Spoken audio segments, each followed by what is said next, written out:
Open the Locator program by clicking on the Windows Start button, typing Locator, and clicking on the Locator icon. When the wizard appears, click on the left icon to use a Polhemus device. Then verify that you place the source and motion correction receiver as required and click OK. Then click on the right option to use the Polhemus device to trace the head shape to make a 3D head model. Nasion. LPA.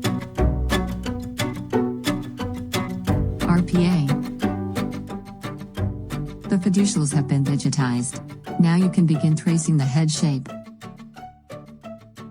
The software will read the names of the required fiducial points, and once those have been digitized, you'll be able to proceed with tracing the head shape.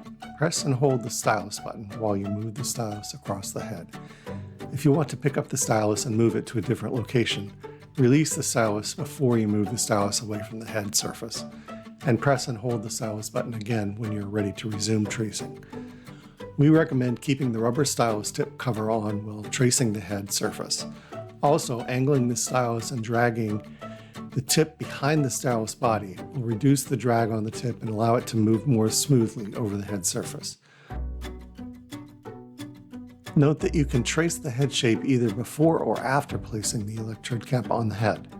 Digitized points will be displayed as yellow dots. If you make an error, you can back up by clicking the undo icon at the lower right side of the screen. The 3D coordinates of the head surface points relative to frame defined by the fiducials will be recorded as you go.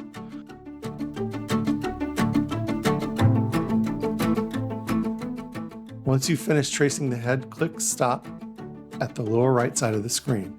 Surface points will be displayed as green spheres. Then you can use the navigation icons at the bottom of the screen to visualize the result.